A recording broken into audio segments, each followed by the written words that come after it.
Krishna Chaitanya Prabhu Nityananda Shri Advaita Gadadhar Sivasadi Gaur. And now chapter 29, Pure Love for Krishna.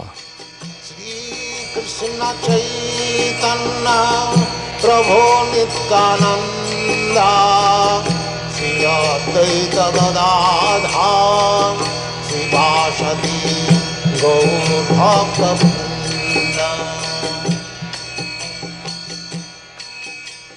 Encouraged by Lord Chaitanya to proceed further, Ramananda Rai said that the fraternal relationship with Lord Krishna is on an even higher transcendental plane. In this way, Ramananda Rai points out that when the relationship with Krishna increases in affection, the mood of fear and the consciousness of the superiority of the Supreme Lord diminish. At this point, the mood of faith increases, and this faith is called friendship. In the fraternal relationship, there is a sense of equality between Krishna and his friends. In this regard, Ramananda Rai quoted a verse from Srimad Bhagavatam, Canto 10, Chapter 12, Verse 11, in which Shukdeva Goswami describes Lord Krishna's lunch with his friends in the forest. Lord Krishna and his friends went to the forest to play with the cows, and it is said that the boys who accompanied Krishna enjoyed transcendental friendship with the Supreme Personality of Godhead. The Supreme Lord is considered to be the impersonal Brahman by great sages, the Supreme Personality of Godhead by the devotees, and an ordinary human being by common men.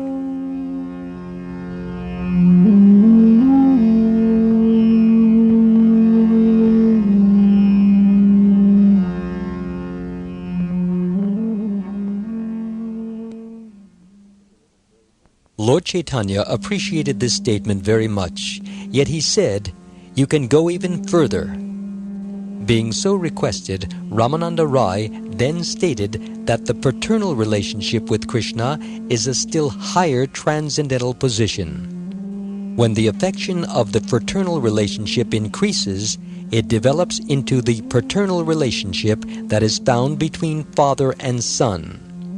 Regarding this, Ramananda Rai quoted a verse from Srimad Bhagavatam, Canto 10, Chapter 8, Verse 46, wherein Maharaj Pariksit inquired from Shukdeva Goswami about the magnitude of righteous activity performed by Yashoda, the mother of Krishna, enabling her to be called mother and her breasts be sucked by the Supreme Personality of Godhead.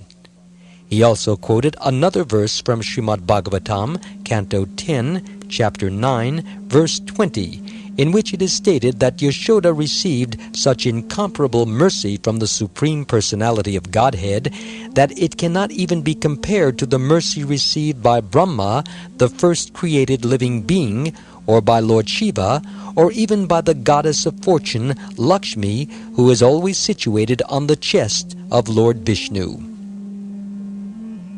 Lord Chaitanya then asked Ramananda Rai to proceed further in order to come to the point of conjugal love. Understanding the mind of Lord Chaitanya, Ramananda Rai immediately answered that it was indeed conjugal love with Krishna that constituted the highest relationship. In other words, intimate relationships with Krishna develop from an ordinary conception of the Supreme Personality of Godhead to the conception of master and servant, and when this becomes confidential, it develops into a friendly relationship, and when this relationship further develops, it becomes paternal, and when this develops to the highest point of love and affection, it is known as conjugal love with the Supreme Lord. Ramananda Rai quoted another verse from Srimad Bhagavatam, Canto 10, Chapter 47, Verse 60, stating that the transcendental mode of ecstasy exhibited during the Ras dance between the gopis and Krishna was never relished even by the goddess of fortune, who is always situated on the chest of the Lord in the spiritual kingdom. and what to speak of the experience of ordinary women? Ramananda Roy then explained the gradual process by which pure love for Krishna is developed. He pointed out that the living entity is related to the Supreme Personality of Godhead in one of the relationships just suitable for him.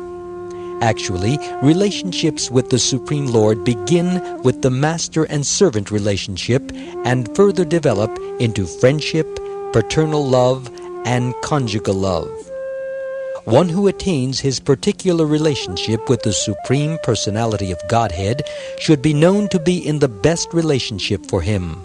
But when these transcendental relationships are studied, it can be seen that the neutral stage of realization, Brahmabhuta, is the first. When one accepts the Lord as master and himself as servant, the relationship develops, and it develops further when one becomes a friend of the Supreme Lord, and yet still further when one becomes a father. Thus the relationship advances from friendship to paternal love and finally to conjugal love, which is the supreme relationship with the Lord.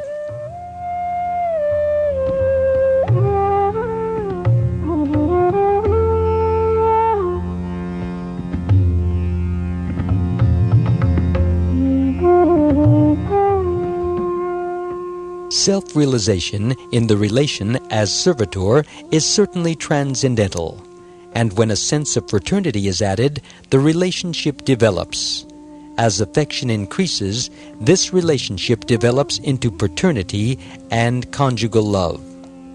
Ramananda Roy quoted a verse from Bhakti Rasamrita Sindhu 2:5-38, stating that spiritual affection for the Supreme Lord is transcendental in all cases, but the individual devotee has a specific aptitude for a particular relationship, and that relationship is more relishable for him than the others. Such transcendental relationships with the Supreme Lord cannot be manufactured by the mental concoctions of pseudo-devotees. In Bhakti Rasamrita Sindhu 1.2.101, Rupa Goswami has stated that devotional service that makes no reference to Vedic scriptures or Vedic literatures, and that does not follow the principles set forth therein, can never be approved. Sri Bhakti Siddhanta Saraswati Goswami Maharaj has also remarked that professional spiritual masters, professional Bhagavatam reciters, professional kirtan performers, and those engaged in self-concocted devotional service cannot be accepted. In India, there are various professional communities known as Aola, Bahula, Kartabaja, Neda, Daravesha, Snai, Atibadi, Chudadari, and Gauranga Nagari. A member of the Ventur Goswami Society, or the caste called Goswami, cannot be accepted as a descendant of the 6 original Goswamis. Nor can so-called devotees who manufacture songs about Lord Chaitanya, nor those who are professional priests or paid reciters be accepted.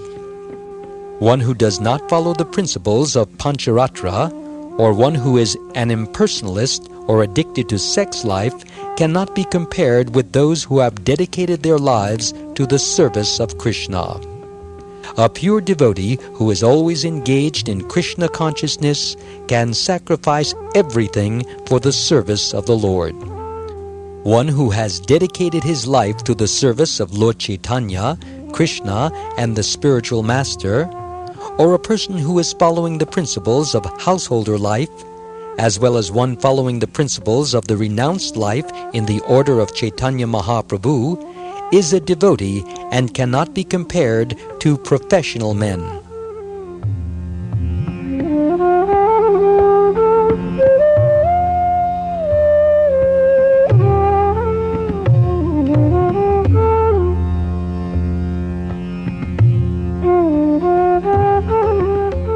When one is freed from all material contaminations, any one of the relationships with Krishna is transcendently relishable.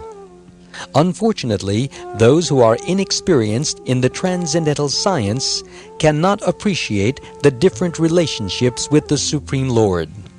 They think that all such relationships arise from Maya. Chaitanya Charitamrita states that earth, water, fire, air, and ether, the 5 gross elements, are developed from subtle forms to grosser forms. For example, sound is found in ether, but in air there is sound and touch. When fire is added, there is sound, touch, and form as well. When water is added, there is sound, touch, form, and taste. And when earth is added, there is sound, touch, form, taste, and smell. Just as various characteristics develop in the progression from ether down to earth, so the 5 characteristics of devotion develop and are all found in the relationship of conjugal love. Thus, the relationship with Krishna in conjugal love is accepted as the highest perfectional stage of love of God.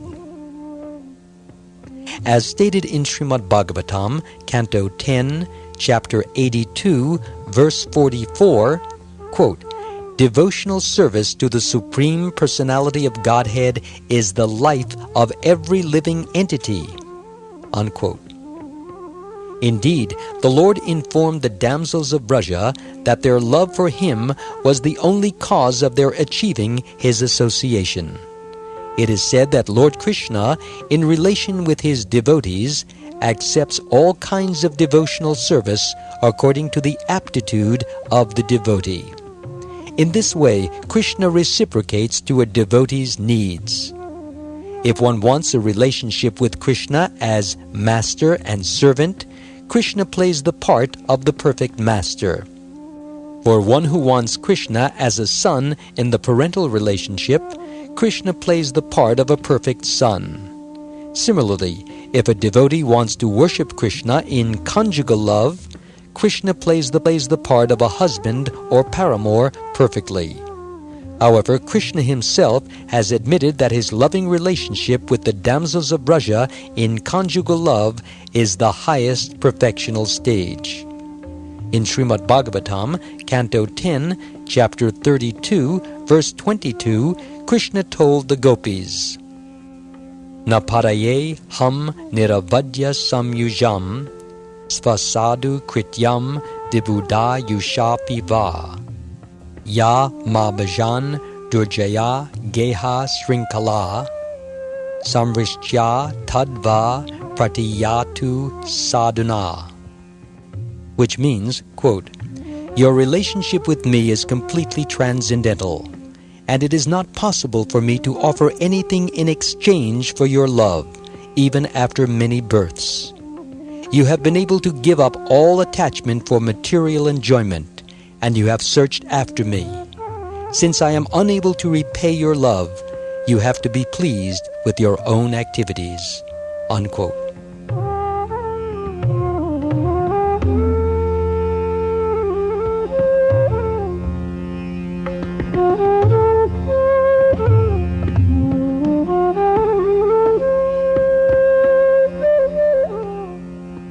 Srila Bhaktisiddhanta Saraswati Goswami Maharaj has remarked that there is a class of common men who claim that anyone and everyone can worship the Supreme Lord according to his own invented mode of worship and still attain the Supreme Personality of Godhead. They claim that one can approach the Supreme Lord either through fruitive activities, speculative knowledge, meditation, or austerity, and that any one of the methods will succeed. They claim that one can accept many different paths and still reach the same place, and they maintain that the Supreme Absolute Truth may be worshipped either as the goddess Kali, or goddess Durga, or Lord Shiva, Ganesha, Rama, Hari, or Brahma. In short, they maintain that it does not matter how the Absolute Truth is addressed, for all names are one and the same. They give the example of a man with many names. If he is called by any of those names, he will answer. Such views may be very pleasing to an ordinary person, but they are full of misconceptions. One who worships the demigods, motivated by material lust, cannot attain the Supreme Personality of Godhead. If one worships the demigods, the external energy of the Lord can award some results, but this is not to say that one can attain the Supreme Lord by such worship. Indeed, their worship is discouraged in Bhagavad Gita. Antavatu palam te sham, tad bhavatyalpa medasam, devan deva yajo yanti, madbhakta yanti mam api, which means, quote, men of small intelligence worship the demigods, and their fruits are limited and temporary. Those who worship the demigods go to the planets of the demigods, but my devotees ultimately reach my supreme planet. Unquote. From the Bhagavad Gita, chapter 7, verse 23. Thus the Supreme Lord awards the benediction of His association only to those who worship Him, and not to those who worship the demigods. It is not a fact that everyone and anyone can reach the Supreme Personality of Godhead by worshiping material demigods. It is therefore surprising that a man can imagine that he will become perfect by worshiping the demigods. The results of devotional service rendered in full Krishna consciousness cannot be compared to the results of demigod worship, fruitive activity, or mental speculation. By the results of fruitive activities, one can either go to the heavenly planets or the hellish ones.